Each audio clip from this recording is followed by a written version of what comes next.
तारीख 11 मार्च 2025, दिन मंगलवार।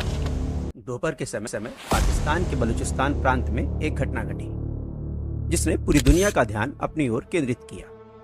यह घटना थी ट्रेन हाईजैक की। घटना में हुआ ये कि पाकिस्तान के बलूचिस्तान प्रांत की राजधानी क्वेटा से सफर एक्सप्रेस 440 यात्रियों को लेकर पेशावर के लिए रवाना हुआ। लगभग 160 किलोमीटर की दूरी तय करने के बाद बोलन नामक दर्रे में टनल नंबर 8 के पास पटरी पर ब्लास्ट होती और ट्रेन हाईजैक कर ली जाती है। ट्रेन हाईजैक की जिम्मेदारी बलूचिस्तान लिबरल आर्मी BLA की यूनिट मजीद ब्रिगेड लेती है। यह खबर सुनने के बाद आम नागरिक के मन में कई सवाल उठते हैं, जैसे ये BLA क्या है, बलूचिस्तान क्या है, इसका इतिहास क्या है और पाकिस्तान की ट्रेन को पाकिस्तान में ही हाईजैक क्यों किया गया। और ऐसे ही तमाम सवालों के जवाब हम आज के इस कार्यक्रम में खोजेंगे। तो आइए शुरू करते हैं।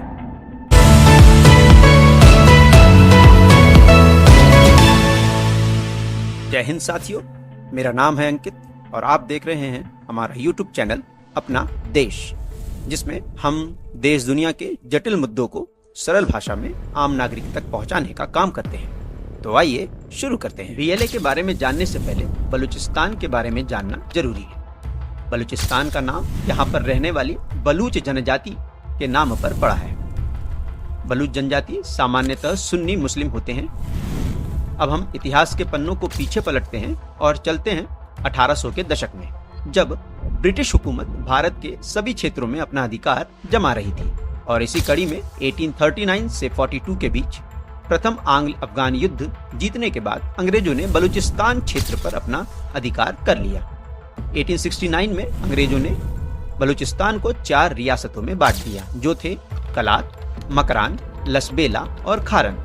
1876 में रॉबर्ट सैंडमैन को बलूचिस्तान का ब्रिटिश एजेंट नियुक्त किया गया। अंग्रेजों की राजनीति के चलते बलूचिस्तान में भी 2 राजनीतिक पार्टियों का उदय हुआ। पहली थी बलूच मुस्लिम लीग पार्टी, जो हिंदुस्तान की मुस्लिम लीग पार्टी से समर्थन करती थी, और दूसरी थी अंजुमन-ए-वतन, जो भारतीय राष्ट्रीय कांग्रेस का समर्थन करती थी। फिर साल बदलते रहे और हिंदुस्तान की आजादी और बंटवारा दोनों नजदीक आने लगे।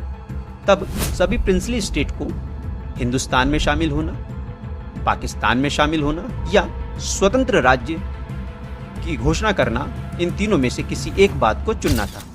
तब बलूचिस्तान की कलात रियासत के अंतिम खान मीर अहमद यार खान ने स्वतंत्र राज्य बनाने का फैसला लिया। 11 अगस्त 1947 को माउंटबेटन ने बलूचिस्तान को आजाद मुल्क घोषित कर दिया और लगभग 250 दिनों तक यह मुल्क एक आजाद मुल्क बना रहा।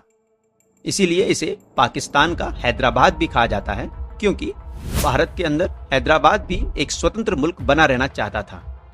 और 20 मार्च 1948 को पाकिस्तान की फौज बलूचिस्तान के अंदर घुस जाती है और मीर अहमद यार खान को गिरफ्तार कर लिया जाता है और उनसे जबरन विलय पत्र पर हस्ताक्षर करवा लिए जाते हैं। इस विलय के पीछे 2 कारण बताए जाते हैं।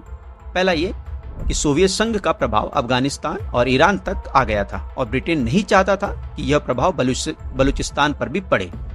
और दूसरा कारण था पाकिस्तान का हित, क्योंकि बलूचिस्तान प्राकृतिक संसाधन तथा समुद्र से लगा हुआ क्षेत्र है, जो पाकिस्तान के लिए अति महत्वपूर्ण था। और इन्हीं बातों को मद्देनजर रखते हुए बलूचिस्तान को पाकिस्तान में विलय करवा लिया गया। जर्मन राजनीतिज्ञ मार्टिन एक्समैन अपनी किताब back to future, the khanate of Kalat and the genesis of Baloch nationalism 1915 to 1955 में लिखते हैं कि 20 मार्च 1948 को खान ऑफ कलात पाकिस्तान में शामिल होने के लिए राजी हो गए थे। भारत और अफगानिस्तान से निराशा हाथ लगने के बाद उन्होंने ऐसा किया था। कलात के खान चाहते थे कि संप्रभु और स्वतंत्र बने रहने में भारत और अफगानिस्तान उन्हें मदद करे। बलूच संप्रदाय इस विलय को अवैधानिक मानता है और तब से ही बलूच पाकिस्तान से आजादी के लिए संघर्ष कर रहा है। 1948 में यार खान के छोटे भाई करीम बलूच ने पाकिस्तान के खिलाफ विद्रोह छेड़ दिया था। इसके बाद 1950 से 1958 तक बलूचों ने पाकिस्तान की 1 यूनिट स्कीम के विरोध में मूवमेंट चलाया।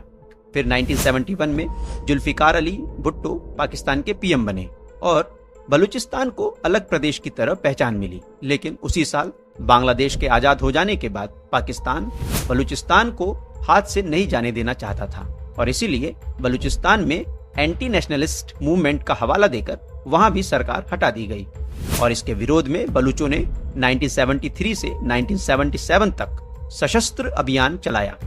विरोध इतना भयानक था कि पाकिस्तान को इसे दबाने के लिए 80,000 की सेना भेजनी पड़ी। इस लड़ाई में 5,000 से ज्यादा बलूची लड़ाके और 3,000 से ज्यादा पाकिस्तानी सैनिक मारे गए। इसके बाद 1999 में जनरल परवेज मुशर्रफ की मिलिट्री सरकार आई और इनके बीच मतभेद बढ़ते चले गए। फिर 2002 में चीन और पाकिस्तान के बीच चीन पाकिस्तान इकोनॉमिक कॉरिडोर के अंतर्गत पाकिस्तान ने बलूचिस्तान का ग्वादर पोर्ट चीन को लीज पर दे दिया, जिसके कारण बलूच मछुआरों को भी इस पोर्ट में मछली पकड़ने तक की मनाही हो गई। इसके विरोध में 2004 में फिर से एक मूवमेंट चालू हुआ जो 2006 में अपने चरम पर पहुंच गया, जब प्रमुख बलूच नेता नवाब अकबर बुख्ती की हत्या करवा दी गई। 2000 के दशक में ही बलूचिस्तान की आजादी के लिए कई संगठन उठ खड़े हुए, जिनमें प्रमुख थे Lashkar-e-Balochistan, Baloch liberation front BLF, Baloch Raji, Ajoi Sangar BRAS या ब्रास और Balochistan liberation army BLA। BLA कब बना, इसको लेकर मतभेद है।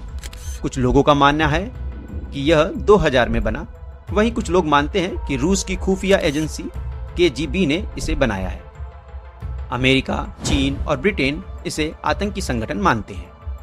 BLA द्वारा किए गए कुछ बड़े हमलों में 2006 में तत्कालीन राष्ट्रपति परवेज मुशर्रफ पर जानलेवा हमला,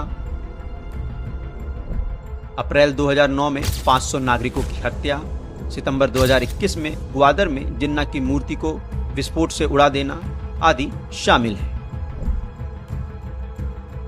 इन सभी संगठनों को दबाने के लिए पाकिस्तान ने किल एंड डंप की नीति अपनाई। इस नीति के तहत जिस किसी भी बलूच पर पाकिस्तानी सेना को शक होता है वो उसे अगवा करवा लेती है और फिर उनका कुछ भी पता नहीं चलता कि वे जिंदा भी हैं या मर गए।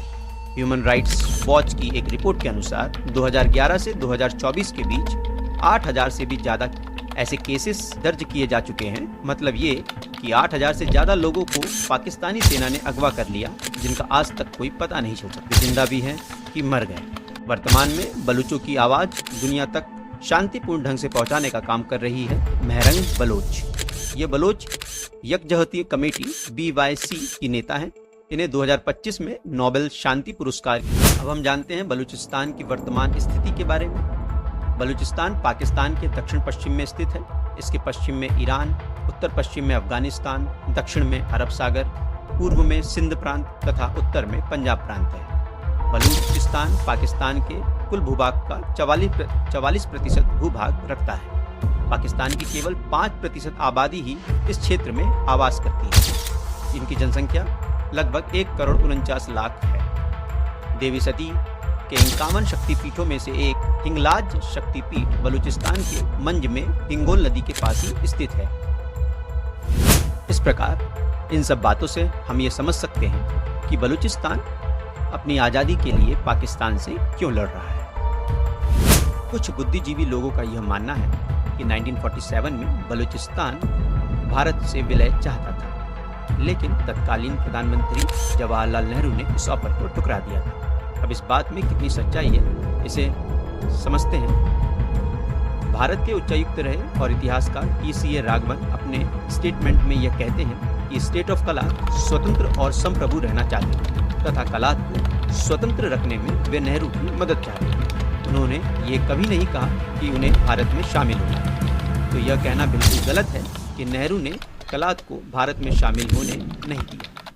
वहीं दूसरी ओर बलूचिस्तान के नेता व इतिहासकार गुलखान नासिर ने अपनी अहम रचना तारीख-ए-बलूचिस्तान में लिखा है कि 27 मार्च 1948 को all India radio VK Menon की कॉन्फ्रेंस रिपोर्ट प्रसारित करता है, जिसमें वो ये कहते नजर आते हैं कि कलात ने नई दिल्ली से संपर्क कर बलूचिस्तान को भारत में शामिल होने का प्रस्ताव रखा था, लेकिन इस प्रस्ताव का भारत के द्वारा ठुकरा दिया गया। गुलखान आगे लिखते हैं कि ये एकदम सफेद झूठ था।